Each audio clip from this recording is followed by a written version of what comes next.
اعوذ باللہ من الشیطان الرجیم بسم اللہ الرحمن الرحیم سورہ مؤمنون کے آخری چند آیتیں پڑھ رہا ہوں۔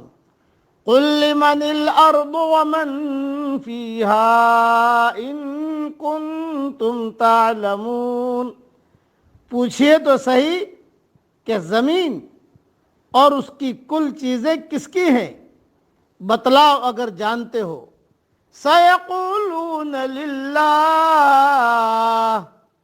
فوراً جواب دیں گے کہ اللہ کی۔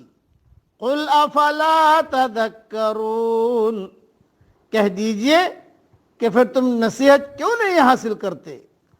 قُلْ مَن رَّبُّ السَّمَاوَاتِ السَّبْعِ وَرَبُّ الْعَرْشِ الْعَظِيمِ، دریافت کیجئے کہ ساتوں آسمانوں کا اور بہت باعظمت عرش کا رب کون ہے۔ سَيَقُولُونَ لِلَّهِ، وہ جواب دیں گے کہ اللہ ہی ہے۔ قُلْ أَفَلَا تَتَّقُونَ، کہہ دیجئے کہ پھر تم کیوں نہیں ڈرتے۔ قُلْ مَن بِيَدِهِ مَلَكُوتُ كُلِّ شَيْءٍ وَهُوَ يُجِيرُ وَلَا يُجَارُ عَلَيْهِ وَهُوَ يُجِيرُ وَلَا يُجَارُ عَلَيْهِ إِن كُنتُمْ تَعْلَمُونَ، پوچھئے کہ تمام چیزوں کا اختیار کس کے ہاتھ میں ہے، جو پناہ دیتا ہے اور جس کے مقابلے میں کوئی پناہ نہیں دیا جاتا، اگر تم جانتے ہو تو بتلا دو۔ سَيَقُولُونَ لِلَّهِ، یہی جواب دیں گے کہ اللہ ہی ہے۔ قُلْ فَأَنَّىٰ تُسْحَرُونَ، کہہ دیجئے پھر تم کدھر سے جادو کر دیے جاتے ہو۔ بَلْ أَتَيْنَاهُمْ بِالْحَقِّ وَإِنَّهُمْ لَكَاذِبُونَ، حق یہ ہے کہ ہم نے انہیں حق پہنچا دیا ہے اور یہ بے شک جھوٹے ہیں۔ تھوڑی تشریح اس کی سن لیجئے ان آیات کی۔ یعنی جب تمہیں تسلیم ہے کہ زمین کا اور اس میں موجود تمام اشیاء کا خالق بھی ایک اللہ ہی ہے اور آسمان اور عرش عظیم کا مالک بھی وہی ہے، تو پھر تمہیں تسلیم کرنے میں تأمل کیوں ہے کہ عبادت کے لائق بھی صرف وہی ایک اللہ ہے۔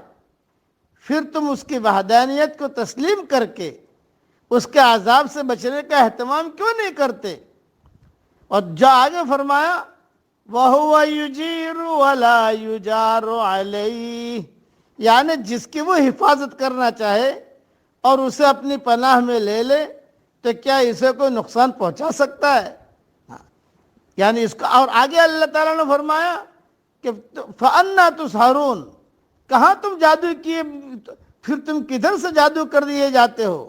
یعنی پھر تمہاری عقلوں کو کیا ہو گیا ہے کہ اس اعتراف اور علم کے باوجود تم دوسروں کو بھی اس کی عبادت میں شریک کرتے ہو۔ قرآن کریم کی صراحت سے واضح ہے کہ مشرکین مکہ اللہ تعالیٰ کی ربوبیت، اس کی خالقیت اور مالکیت اور رزاقیت کے منکر نہیں تھے، بلکہ وہ یہ سب باتیں تسلیم کرتے تھے۔ انہیں صرف توحید الوہیت سے انکار تھا، یعنی عبادت صرف ایک اللہ کی نہیں کرتے تھے بلکہ اس میں دوسروں کو بھی شریک کرتے تھے۔ اس لیے نہیں کہ آسمان اور زمین کی تخلیق یا اس کی تدبیر میں کوئی اور بھی شریک ہے، بلکہ صرف اور صرف اس مغالطے کی بنا پر کہ یہ بھی اللہ کے نیک بندے تھے، ان کو بھی اللہ نے کچھ اختیارات دے رکھے ہیں اور ہم ان کے ذریعے سے اللہ کے قرب حاصل کرتے ہیں۔ یہی مغالطہ آج کل کے مردہ پرست اہل بدعت کو ہے، جس کی بنیاد پر وہ فوت شدگان کو مدد کے لیے پکارتے ہیں، ان کے نام کی نظر و نیاز دیتے ہیں اور ان کو اللہ کی عبادت میں شریک گردانتے ہیں، حالانکہ اللہ نے کہیں بھی یہ نہیں فرمایا کہ میں نے کسی فوت شدہ بزرگ، ولی یا نبی کو اختیارات دے رکھے ہیں، تم ان کے ذریعے سے میرا قرب حاصل کرو یا انہیں مدد کے لیے پکارو یا ان کے نام کی نظر و نیاز دو اسی لیے اللہ تعالیٰ نے آگے فرما دیا ہم نے انہیں حق پہنچا دیا، یعنی اچھی طرح واضح کر دیا کہ اللہ کے سوا کوئی معبود نہیں۔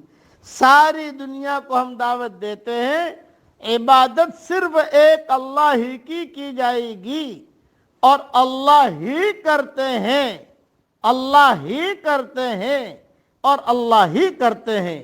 اس کے بار بار ہمیں مذاکرے کرنے چاہیے۔ اللہ تعالی ہم سب کو ایمان کامل عطا فرمائے۔ اے اللہ ہمیں ایسا ایمان دے کہ اس کے بعد کفر نہ ہو، اور ایسے ہدایت دے کہ اس کے بعد گمراہی نہ ہو، اور ایسی عزت دے کہ اس کے بعد ذلت نہ ہو، اور تیرا ایسا قرب دے کہ اس کے بعد تجھ سے دوری نہ ہو۔ آمین۔ وآخر دعوانا ان الحمدللہ رب العالمین۔